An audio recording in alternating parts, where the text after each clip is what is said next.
नमस्कार दोस्तों, हमारे इस चैनल पर आप सभी का स्वागत है।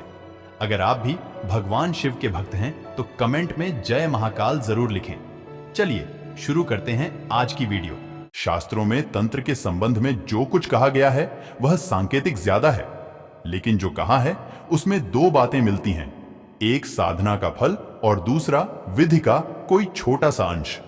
विधि विधान संकेतों में बताए गए हैं, किस मनोभूमि का मनुष्य किस समय किन उपकरणों द्वारा किन मंत्रों से क्या प्रयोग करें, वह सब उस संकेत सूत्र में छिपाकर रखा गया है। छिपाया इसलिए है कि अनाधिकारी लोग उसका प्रयोग न कर सकें, और कहा इसलिए गया है कि उस तथ्य का विस्मरण न हो जाए, विद्या का आधार मालूम रहे। अपनी साधना और उसके विधि विधान को गुप्त रखने का एक आध्यात्मिक कारण भी है। साधना की प्रसिद्धि जब दूसरों में फैलती है तो साधक का यश फैलना भी स्वाभाविक है। इस सम्मान से साधक के मन में अहंकार की प्रवृत्ति जागती है, जो साधक के लिए अत्यंत घातक सिद्ध होती है। यदि साधक इस स्तर पर पहुंच गया हो कि वह अपने तप की पूंजी से दूसरों को भी लाभान्वित कर सकें, तो उसकी आत्मिक गिरावट की आशंका भी दिखाई देने लगती है। कारण स्पष्ट है, उसकी चर्चा सुनकर लोग अपनी इच्छाओं और कामनाओं को पूरा कराने के लिए उसके पास पहुंचने लगते हैं। यदि किसी को किसी प्रकार लाभ हुआ है तो वह साधक को सिद्ध पुरुष घोषित कर देता है। साधक को भी अपनी सफलता पर प्रसन्नता होती है। अब वे उलझन में फंस जाते हैं। यदि किसी को निराश लौटना पड़ा तो उनके सम्मान को धक्का लगेगा। सबकी आशाओं की पूर्ति करने लगें तो अपनी आत्मिक संपत्ति हो जाएगी, जिसे पूरा करने के लिए भारी तपस्या करनी होगी। साधना के दौरान दूसरों पर जरा निर्भर नहीं होना चाहिए। भोजन, वस्त्र और आवास आदि के साथ दिनचर्या के सभी काम अपने आप करना होता है।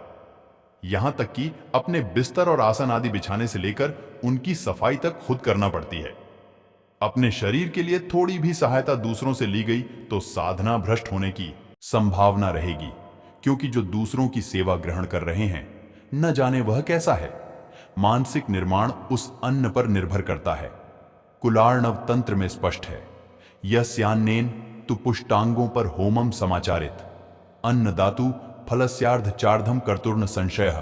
कुलार्णव तंत्र अर्थात दूसरे व्यक्ति की सेवा का आश्रय लेकर किए गए तप, हवन करने वाले साधक को उसका आधा फल ही मिल पाता है, उसका आधा तो अन्न देने वाले को मिलता है। साधना को प्रकट करने में हानि ही हानि परिलक्षित होती है, क्योंकि उससे अहंकार का पोषण होता है। इसे आध्यात्मिक मार्जन का शत्रु माना जाता है।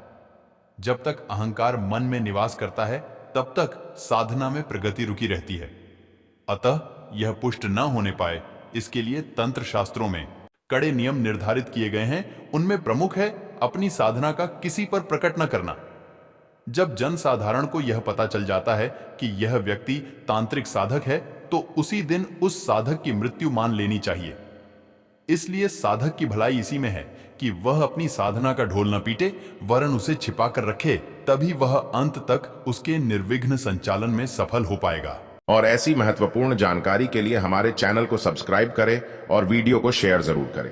मिलते हैं अगली वीडियो में कुछ अनोखी जानकारी लेकर। तब तक के लिए धन्यवाद।